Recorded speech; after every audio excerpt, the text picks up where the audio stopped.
Okay, hello everyone. I'd like to introduce you to the persistent data store available in Plios. It plays a crucial role in a software-defined vehicle universe as it allows the software to easily adapt to the particular vehicle it's running on. I will cover four key topics. Why do we need a persistent store and what types of storage do we provide? We'll look at a little bit at the API we provide that you can use to access the store. We will look at a specific use case within the vehicle API where we use the store and how that works.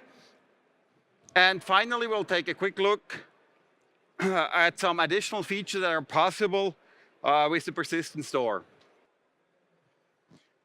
Okay, let's start with why do we need a persistent store? There's a significant amount of data we need to manage in a vehicle. On one side, we have user identification and user settings. For a privately owned car, this might be preferences for the drivers like seat settings. In a car that is part of a fleet, we might include information about where are you allowed to drive the car, like geofencing. We might add preferences for each driver and so on. We might want to store driving data. In some places, this is actually required for regulatory purposes, similar to a black box in an airplane. This might include information about speed and brake history, maybe GPS traces. Of course, some of that data is very sensitive and we need to protect it adequately. So this will be part of the system. We have current and past status of a vehicle that we might want to store. For example, for battery, this is quite important. We want to know how often has it been charged, how fast has it been charged, how often has it been used.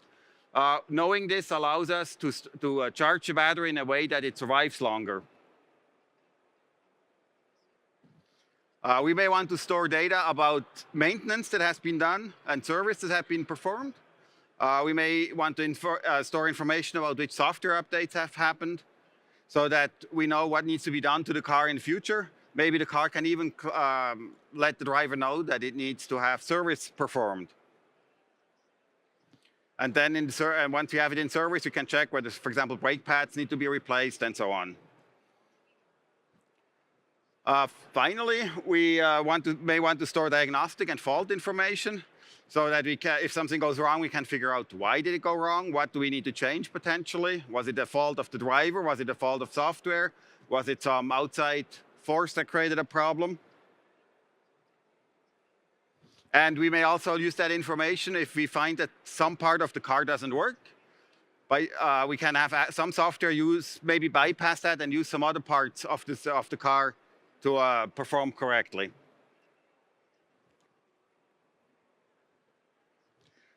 Okay, so why do we need a centralized storage? So suppose you have an application that wants to store some data, anything. The only place it can really store it is on the ECU it's running. Now that requires that the ECU has some storage available. Not all ECUs might have that. But let's say it has. So it has an SSD or some other way of storing data in some flash. But now the application needs to know how to write.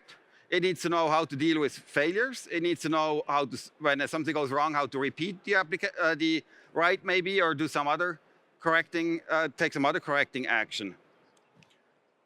And the worst part, if that ECU fails, the data is gone. And we can't have the application run anymore. It has no access to its data that it probably requires to run.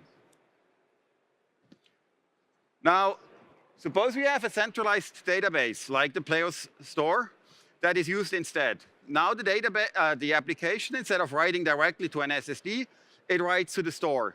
We can simplify the API so that it only requires to be able to read and write, but doesn't have to deal with all the possible errors. And not only that, now the store can replicate the data to other ECUs. And if we have a problem and that ECU fails, we just tell the application to get the data from another ECU.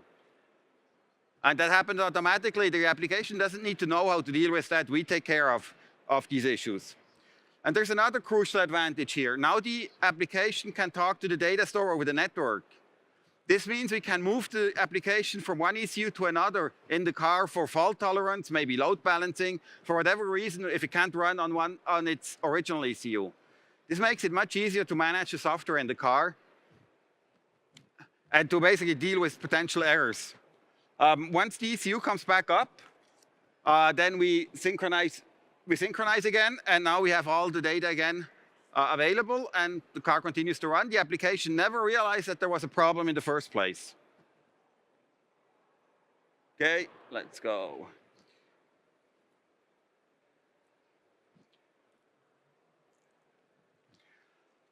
Now I'm going for one other part for the storage that is absolutely crucial. In order to have a software-defined vehicle that is agnostic to the hardware and can run on whatever vehicle it runs on, it needs to absolutely know what type of vehicle it's running on. Right, so it needs to know how many doors are there. It can't open a door, otherwise it might try to unlock a door that doesn't exist. It might want to know where it was sold.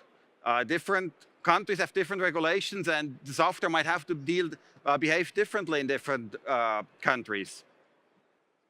It might want to know whether you drive on the left-hand or right-hand side, because that changes how the display is. It changes which doors get unlocked or locked, depending on what you're doing. We definitely need to know what kind of car we have with respect to the battery, or is it a hybrid or a gas-powered car, because that changes completely how the software has to behave. In one case, you have to check how much gas you have left. In the other, what's the status of the battery? How can you charge? When do you need to charge it, and so on? So without this information, we cannot have a software-defined vehicle. That just doesn't work. Now, these capabilities are obviously read-only. We can't just add a new door by changing some database. And they need to be provisioned when you manufacture the car. So this is part of the manufacturing process.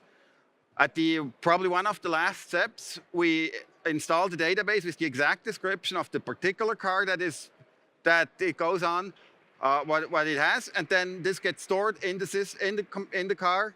It will be digitally signed, so it can't be altered. And from now on, the software knows what kind of car it's running on and can behave accordingly without surprising the driver or anybody else.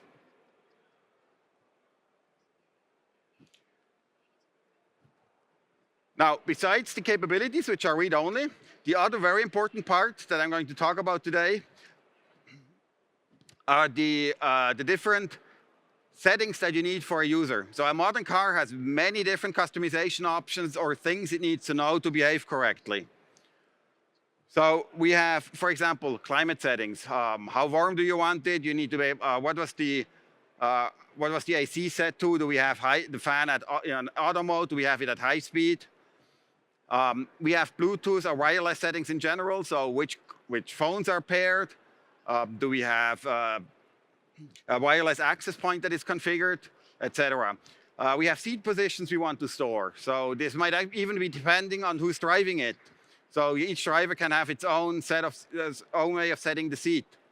The locks need to be configured. We can enable and disable child lock. We may have a lock system where once we drive off, we want to lock the car. In other cases, you may not want that. You want to have proximity unlock. So if you walk to the door, to the car, it might unlock, or maybe not, depending on the settings.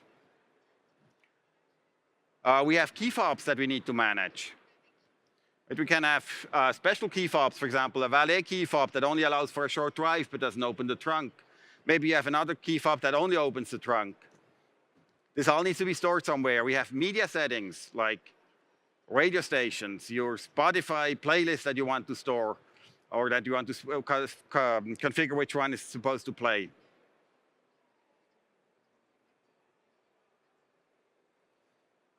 Now, rather than requiring each application to implement its own storage solution, which would require each application to know how to deal with all the problems that it has, we provide the centralized version of the data store.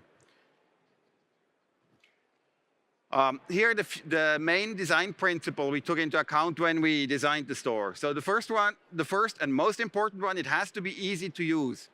We do not want to have developers to deal with all the problems you have when you access a distributed data store. Those things are not trivial, and we want to shield developers from that. We move all the complexity into the Plios library. So we want the safe API that allows you easy access. It does all the authentication and encryption that is necessary and deals with all the network issues.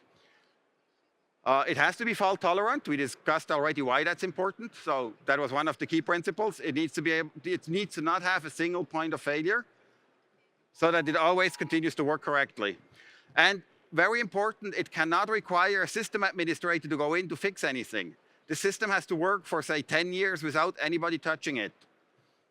This is non-trivial. If you look at most databases out today that exist, at some point, they require a system admin, and we can't just pop up a window on the screen and say, enter some commands to restart the database.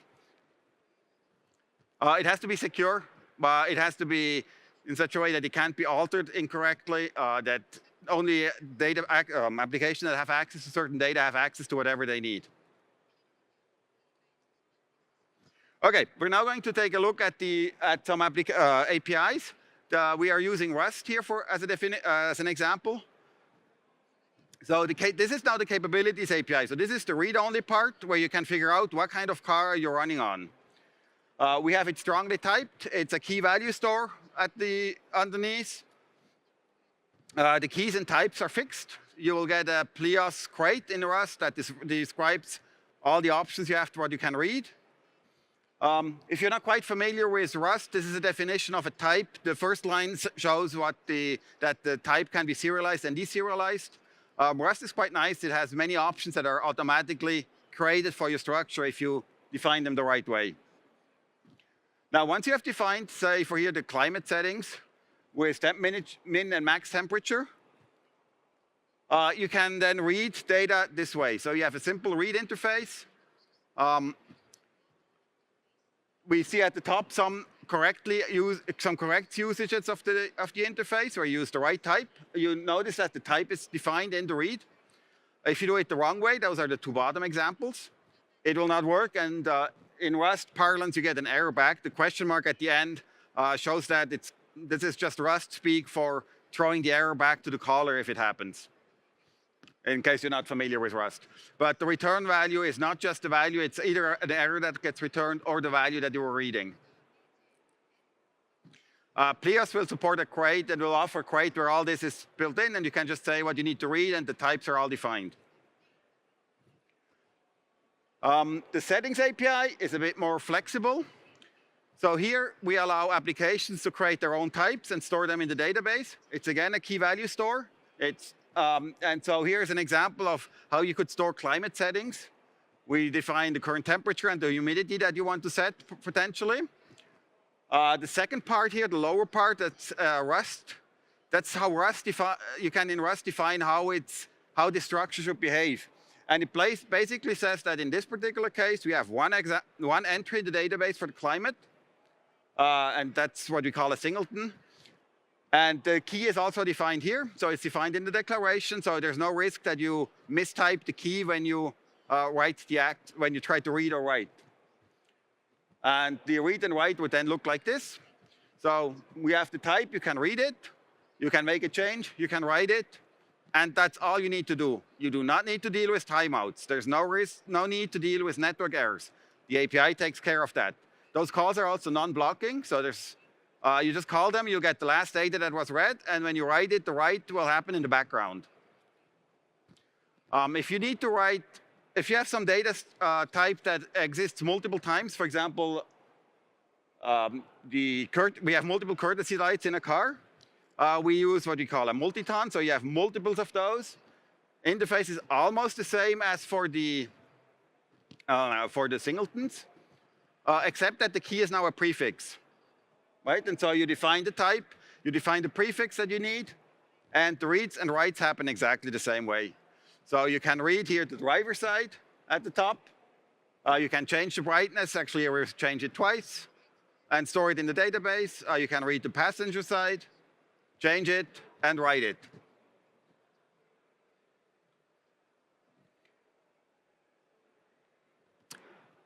So here's some key points to keep in mind when looking how that works. So On read, we have very few errors you have to deal with. And basically, the only one that you have to really deal with is if you read data and it doesn't exist in the database, Rust will tell you that it's the wrong data. Sorry, there's no data. The other part is if you use the wrong type, you'll get a type mismatch. So those are the errors you have to deal with. No networking error, no timeouts, etc. On writes, basically the only error you can have is you did not initialize the database. So if you have no connection to the database, you can't write. Other than that, everything is taken care of by the API.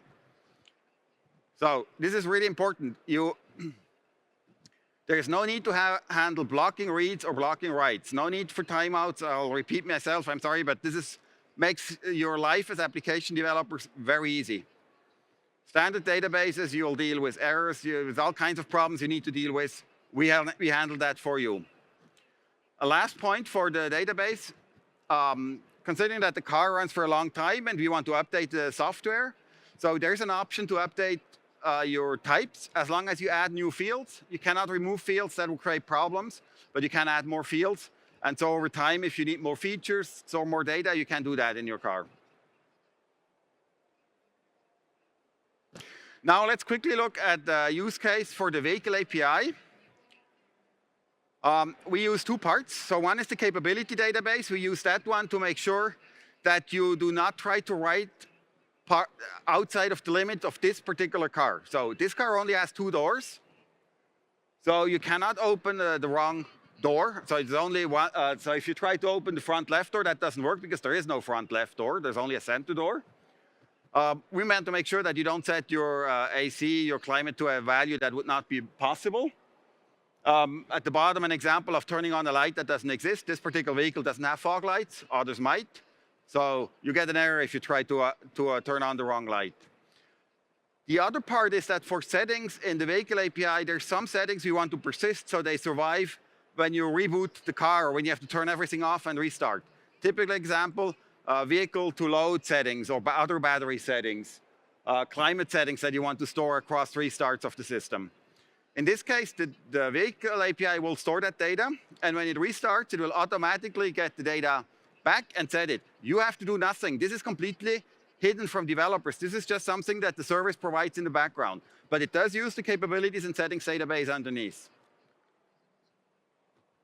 Does it switch? Okay.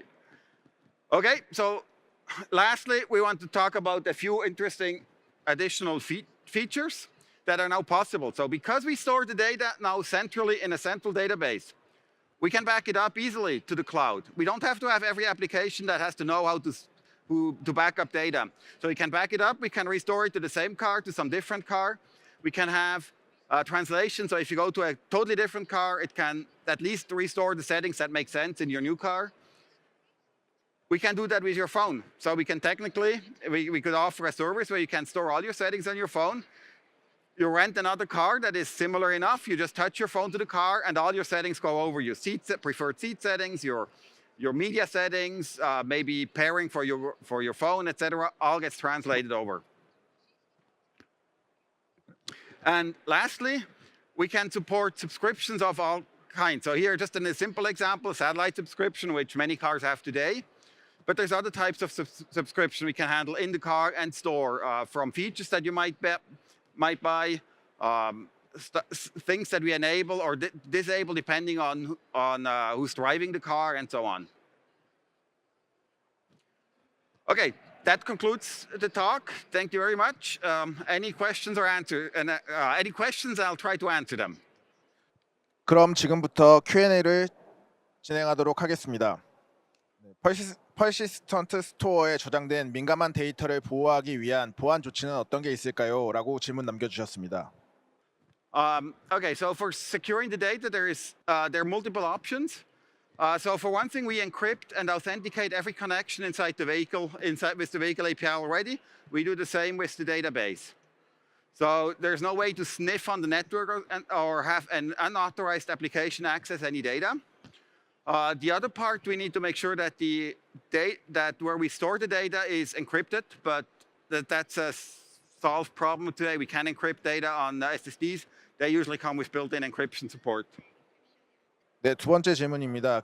소프트웨어 업데이트 중 특히 스키마 변경이 있을 경우 버전 관리를 어떻게 하나요? 라고 질문을 남겨주셨습니다. So for version management, when we have a change in by adding elements to an existing key value type that is already in the database, we can add new attributes. And as long as we add attributes, that works. You cannot remove attributes. That can create problems, but you can easily add attributes and then define that older attributes no longer use them and declare them as obsolete. They will use a little bit of storage in the database, but in practice, that is not really a problem. And so you can also add new key value pairs. So if you have new software coming in that needs more data to be stored, it can just add new key value pairs. That's easily possible. That doesn't create any problems at all. 네, 마지막 질문입니다. 배터리 화재 등 응급 상황이 퍼시스턴트 스토어에 미치는 영향 혹은 어떻게 대응하는지에 대해서 질문 주셨습니다. Okay, so if something catastrophic happens, there's the slightly less catastrophic when at least one copy survives. At that point, we have still the data. If we want to be able to survive a complete destruction of all the storage on the system, then we need to use one of those additional features I mentioned where we store this data, we back up the data to the cloud, and then we can restore it after everything has been fixed in the car. Those are the two options on how we can deal with failures. So one is we have no single point of failure. So in most cases, the car survives everything.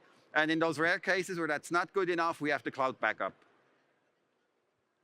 다시 한번 좋은 발표해 주신 클라우디오 플라이너님께 큰 박수 부탁드리겠습니다.